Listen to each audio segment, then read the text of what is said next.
Salut les Blaugrana, bien le bonsoir tout le monde, nouvelle vidéo actualité. Aujourd'hui il y a de très bonnes nouvelles concernant les blessés, en particulier Frenkie de Jong et Pedri. Ils commençaient à nous manquer ces deux-là. Pour l'occasion, on a ressorti les vestiaires en arrière-plan. Il y a aussi le fait que le FC Barcelone commence déjà à viser un remplaçant pour Lewandowski, non pas Vitor Roque qui va lui normalement arriver dès janvier au club, mais un autre nom surgit sur la table. On va en parler durant cette vidéo actualité, je vous prends pas plus de votre temps et on est parti.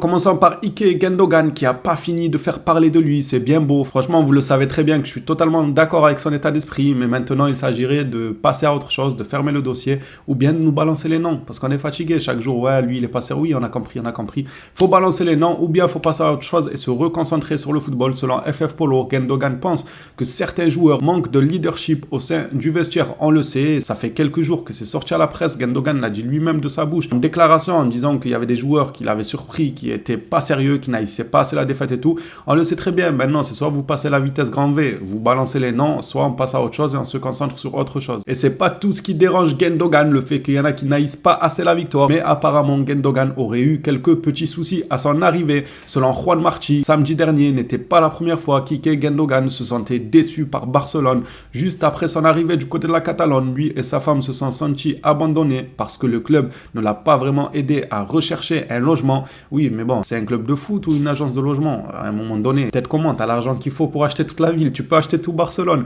Et de transport, bah c'est pareil. En vrai, je pense, je le comprends dans le sens où c'est pour le geste. Tu vois, tu viens dans un nouveau club, tu viens dans une nouvelle ville, dans un nouveau pays, c'est normal quand te dirige, quand te dise vers où aller pour essayer de trouver une location ou autre, ou même un service de transport et tout. Après, est-ce que c'est dramatique? Moi, je pense que pour le geste, oui, c'est quand même pas sympa. Sincèrement, pour le geste, il vient, il débarque dans une nouvelle ville, il quitte un très bon club de City, il ne prolonge pas, il te fait carrément le cadeau de venir gratuitement, même si bien évidemment ça l'arrangeait aussi de quitter gratuitement parce qu'il touchait plus d'argent à la signature que si son contrat était acheté à un certain montant. Mais même pour le geste, franchement, t'accueilles quelqu'un, t'as un invité, tu te dois de bien le mettre, de lui dire voilà, si tu cherches une société de transport, on a ça à te proposer comme nom, si c'est pour le logement, va plutôt par là. Gundogan n'a pas reçu ça, il a été déçu. En réalité, je peux un peu comprendre quand même la position de Gundogan. Gundogan a fait part de ses sentiments au club et le club s'est excusé. Première bonne nouvelle de la journée, c'est Frenkie de Jong qui va faire son retour au prochain match ce week-end. D'après Fan Javi Miguel, l'idée est que De Jong dispute 20 minutes ce week-end. Même si c'est une minute, ça me fera quand même plaisir parce qu'en réalité, on saura que le joueur est véritablement de retour. Ça sera déjà une très bonne chose. Après, sur les minutes qu'il dispute, plus il joue, mieux ça sera, mais ça sera déjà un énorme bon signe qu'il puisse disputer juste quelques minutes pour confirmer bel et bien son retour. Une petite nouvelle aussi qui surgit du côté d'Oriol Romeu. D'après Juan Martí, Girona est attentif à la situation d'Oriol Romeu pour un retour l'été prochain. Mais pourquoi l'été prochain? Dites-leur que dès l'hiver, là, même avant, s'ils veulent blesser quelqu'un de chez eux et activer, comment ça s'appelle, le petit truc là, Joker médical, je crois, blesser quelqu'un à Girona, faites une demande de Joker médical et prenez-le dès ce week-end là. Ce week-end, vous avez des matchs importants et tout. Si vous voulez continuer à batailler pour la Liga, il faut absolument le retourner chez vous dans les plus brefs délais, c'est-à-dire le plus rapidement possible. Pourquoi l'été prochain? Ça fait beaucoup quand même. D'un côté, c'est très bien quand même que Girona s'intéresse à lui pour l'été prochain. On peut se dire que si le Barça trouve cet hiver un 6 de remplaçant pour remplacer Oriol Romeu qui fait un flop total du côté du Barça, ou bien l'été prochain qu'ils achètent un 6 le Barça, au moins on sait que Oriol sera courtisé par quelques clubs, on n'aura pas du mal normalement à s'en séparer. Hier, il y avait la cérémonie du Ballon d'Or. Lionel Messi a décroché son 8e Ballon d'Or, c'est la folie, 8 Ballons d'Or. Je pense qu'on n'est pas prêt de notre vivant de voir ça. Peut-être la génération dans 200, 300, voire 600 ans, ils vont voir ça, mais nous, surtout que là, on a hérité de qui? De Haaland et de Mbappé. Oui, bon, c'est des bons joueurs de ballon, même d'excellents joueurs de ballon.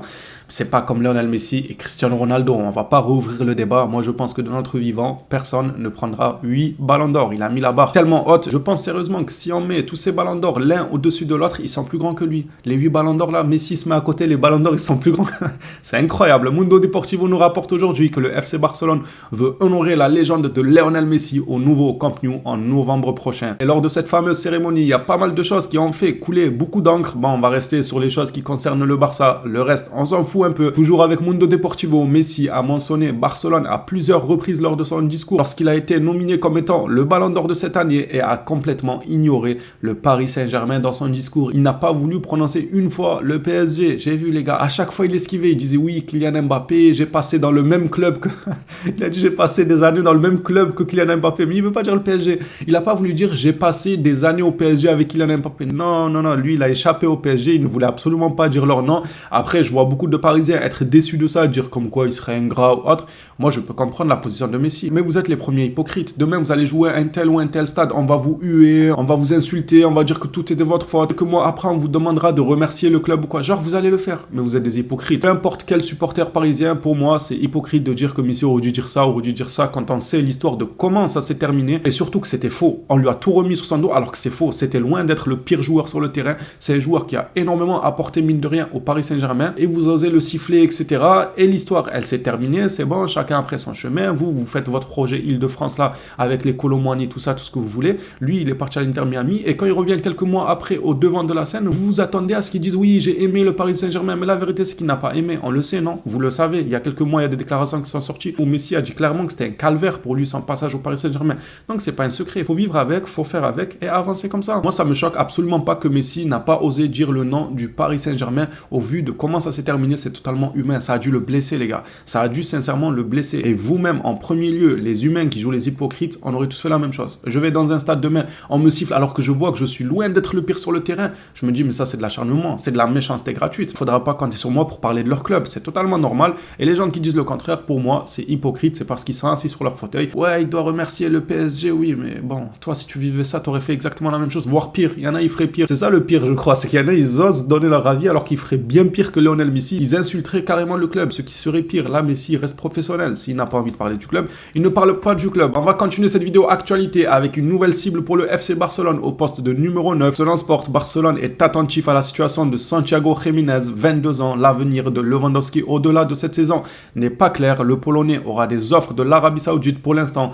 Jiménez n'est pas une priorité, mais plutôt une option. Alors ce Jiménez-là, je ne sais pas vraiment ce qu'il vaut. Je ne sais pas si c'est un excellent joueur ou pas. Ceux qui le connaissent, vous avez la parole dans les commentaires pour nous en apprendre un petit peu plus sur lui et son profil. Est-ce que c'est plus un tueur? Est-ce que c'est plus un dribbleur? Vitesse, physique? Dites-nous-en un peu plus sur lui. Par contre, en ce qui concerne Lewandowski, le fait qu'il soit incertain au-delà de la saison prochaine, c'est totalement logique. Moi, personnellement, je ne le retiens pas la saison prochaine. Lewandowski, je ne le retiens pas. S'il y a une offre de l'Arabie Saoudite, ça sera merci pour tout. Il nous faut quelqu'un d'un peu plus vif, quelqu'un qui a encore faim de prouver. Lewandowski, il a tout prouvé, ça y est, il fait de son mieux. Là, il y a l'âge qui le rattrape, plus il a déjà tout fait par le passé. Il faut un petit jeune qui a la fougue, qui veut prouver, qui est un tueur devant les cages et qui a encore le coffre pour le faire. Lewandowski, j'attends de voir sa fin de saison du côté du Barça, mais à titre personnel, la saison prochaine, je ne pense pas que je le retiendrai, à part si d'ici la fin de saison, il nous montre un Lewandowski totalement métamorphosé, qui enchaînera les masterclass match après match et tout. Mon avis là pourra changer bien évidemment en temps voulu. Je dirais, ah oui, Lewandowski, c'est vrai qu'on ne s'attendait pas à ce qu'il retrouve autant de niveau que ça. Terminons cette vidéo actualité par une excellente nouvelle, ça concerne Pedri. Pedri aura le hockey médical avant de se rendre à Saint-Sébastien samedi, selon des sources du vestiaire du Barça. Dans ce communiqué, on nous dit que De Jong n'est pas sûr de l'avoir, mais normalement, si tout se passe bien, il aura le feu vert lui aussi. De Jong n'est pas sûr de l'avoir, cela dépendra des sentiments qu'il aura cette semaine. Il y a des options, ce n'est pas exclu, mais son cas est plus délicat. Franchement, au vu des derniers matchs, moi, je ne vais même pas faire le difficile. Un des deux, s'il vous plaît, on ne vous demande pas grand-chose. Un des deux, soit Pedri, soit De Jong, qui a le feu vert médical et qu'on le voit quelques minutes sur le terrain, ça sera déjà très très rassurant de récupérer un des deux. Après, si c'est les deux, bien évidemment, on mange bien, on va pas refuser. Les phénomènes de cette vidéo actualité touchent à sa fin. Merci à tous ceux qui l'auront regardé jusqu'ici. On s'attrape à la prochaine vidéo sur le Barça. D'ici là, prenez soin de vous les Blaugrana.